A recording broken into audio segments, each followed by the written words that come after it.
it's fun, and it's pretty strong build. I personally like it, and it's not your usual Relinquished deck, so you have to usually think outside the box with this build. But once you learn how to play it, it gives you a lot of advantage on the board, and you know it's pretty strong. It's I've gone against a lot of decks, and you know so much crap is happening on the board at once that people just they run out of answers a lot of the times, and when they feel like they've answered a certain card, they're like, oh shit, it's coming back, or this is happening, or I just went like neg 3, or like some shit like that. But anyways, onto the deck profile. I'm gonna start off with 2 Flamevale guards, playing 2 Treeborn Frogs, 3 Battle Fader, 2 Scarecrow, the 1 Dejin, 3 Kinka, yeah, 3 Piper. Relinquish is your main, of course. The 2 Swap Frog, the 3 Manju, the 1 BLS, the Chaos Sorcerer, the 2 Trags, the Gores, 1 Prep, 2 Black Illusion, 2 Lance, 2 Advanced Ritual, triple Where Art Thou, 1 for 1.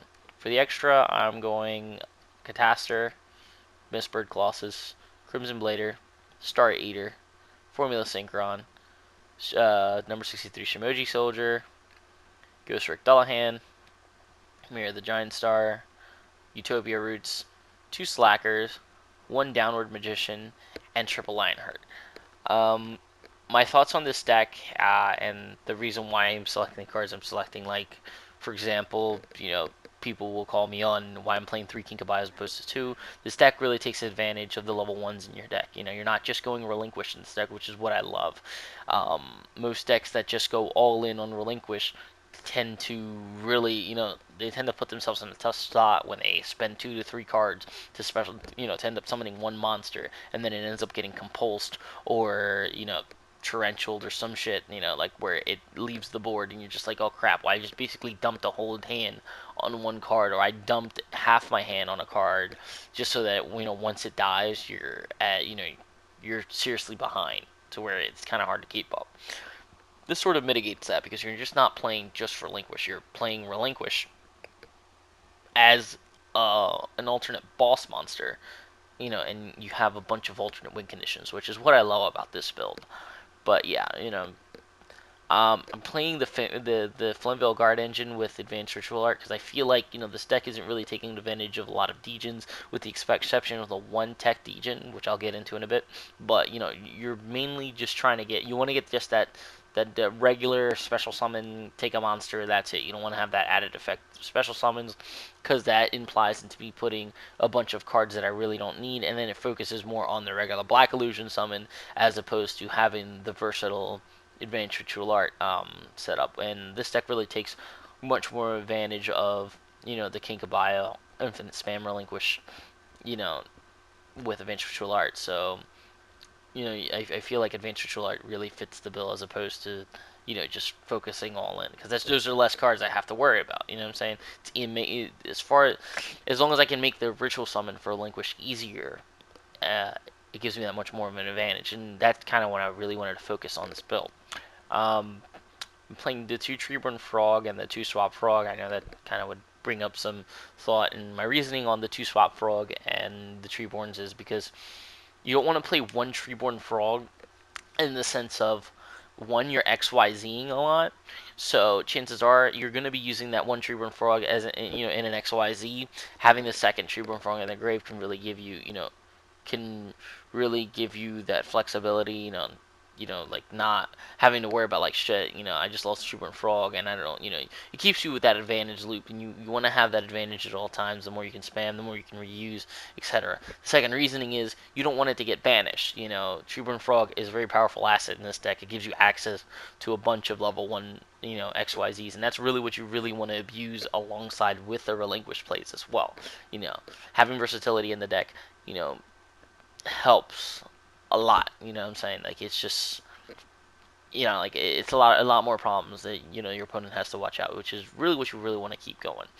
Um, but yeah, and the Swap Frog engine, my ideology on that is, you want to be able to dump Treeboard Frog fast, but also It's a level 2 that can be special summoned, and although it's situational, it does tend to pop up half the time. Where if you do end up having, Advanced Ritual Art, you you Advanced Ritual Art summon the Relinquished, dump the Flame Veil Guard, and you special summon a Swap Frog. You can normal summon a Kinka, take that, and then go like Miss Bird Colossus, or go into an XYZ. I mean, go into a Synchro, a different type of Synchro. So it is good, like in the sense of you have a Foolish Burial and it gives you access to do other things, which is very good.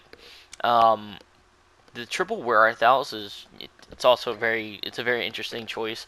The majority of your deck are level ones, so it's pretty much 19 out of 40 cards to be able to search. Searching Kinka-byo, searching Treeborn Frog if you need it, searching a Battle Fader to stay alive if you have to, searching Piper to get your engine going, even searching Relinquish. That could be the difference between gaining a high amount of advantage or winning the game.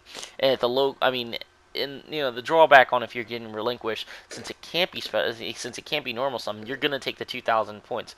But if you feel like you can either go for game or attain the advantage required, then it's at the end of the day it tends to be worth the 2,000 point hit in order for you to have a relinquished play, take their monster, and then keep hitting them in the face if you know that they don't have an out to it. So it gives you that flexibility that you want for the deck. You have your searchers, and searching and consistency is very important when you're playing a deck that requires 2 cards to summon something. So that does help.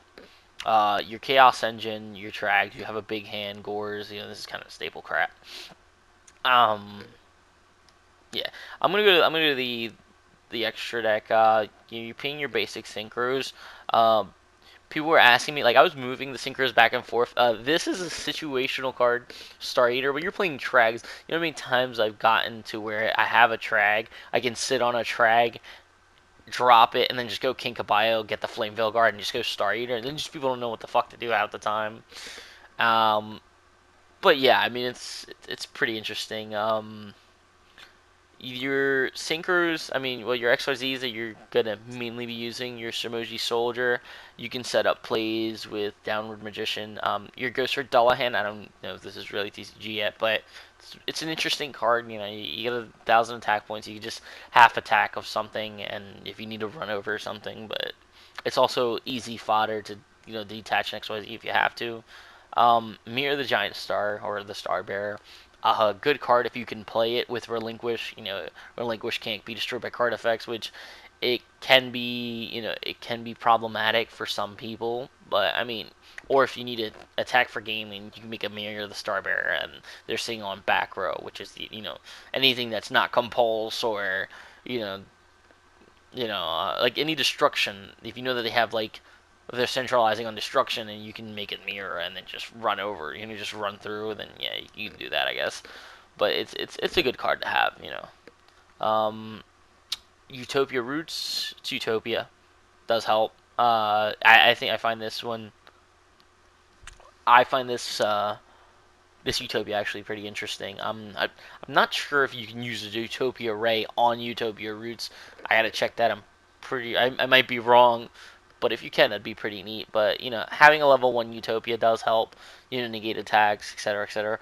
Plus, it's light. So the good thing about the Chaos Engine in this deck is, although you have 6 light targets, which is the 3, not counting BLS, which is the 3 Pipers and the 3 Manjus. The majority of your light targets are going to be your XYZs, which I find very interesting. In the event that if you do need to make an a Chaos summon, and you already have a bunch of dead XYZs in your grave, the majority of them are going to be light, and you're sitting on a bunch of darks as it is, because this is one of the few decks where Battle Fader will hit the grave if you're XYZing with it. So that it definitely gives you the chaos fodder you need, plus versatility, and versatility is good. Slackers, because Slacker is a pain in the ass to deal with, and if you're pumping a bunch of level 1s, like just a bunch of dead level 1s that you can just, reuse, or just, make into a wall, it'll give you the time that you need to do something. You don't need to stall that much in this deck, but, but if you can stall for 1 turn, I suggest doing so, because it'll give you that advantage, so when next turn comes in, you can really capitalize, because, what I found important about this deck is your normal summon can be key a lot of the times. It can be the difference between winning and losing if you normal summon the right monster. So you definitely want to take advantage of your normal summon. So stalling that extra turn can help. Now, this card has been the MVP in a lot of situations. Downward Magician, I'm pretty sure it's probably not out yet, but very, very good card in the sense of taking, like, I mean, you get one of those XYZs, like you can make a Shimoji Soldier, uh, gain 1,000 life points, or make them draw on their standby phase, because once it's been activated as is, you can then combo it main phase 2 with Downward Magician, and Shimoji Soldier will resolve on their turn since it's already fully resolved on your turn. So it's definitely really good. Plus, you can make a giant beater out of nothing, so that's very interesting. Now, the MVP of this deck, with the exception of Relinquish, when you don't have the Relinquish play, Lionheart will be your powerful, powerful win condition. Um, for those of you who don't know what Lionheart does, it basically his face-up attack position card cannot be destroyed by battle. When you take battle damage from battles involving this card, inflict damage to your opponent equal to the amount of battle damage you took. This card battles an opponent's monster during damage calculation in either player's turn. You can detach an XYZ material. In this card, your opponent takes any battle damage you would have taken. Sorry about that, guys. I got hit with a timeout due to inactivity screen, so yeah, I can tell that this video is a bit long, but I feel like I kind of want to break down on the key aspects on this deck. But like I was saying, number 54 Lionheart, very very good card, in my opinion. Like I just finished telling you, I finished explaining. Uh, it's your alternate win condition to a lot of situations. Times where if they're sitting, because early and mid game, if you're pushing in with Relinquish and a bunch of the other XYZ plays, mid to late game making a Lionheart play, crashing, detaching, and then sitting on the Lionheart. If they don't have destruction, you basically sit on that wall. It's not like they can put their monster in defense mode, because you can just crash into the defense position and then you can make them take the damage. They're only out just it has to be destruction or bounce it or back row.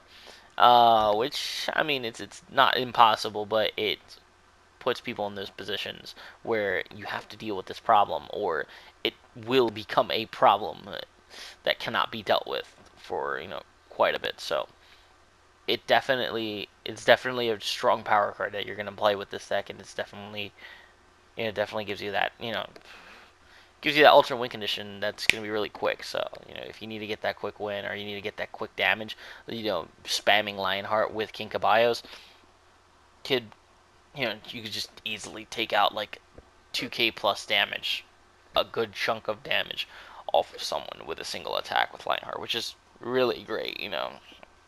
So I consider it like a quick, like a burn type of effect. So it's a really good card, but yeah, I'm gonna wrap this up because I'm over here mumbling left and right.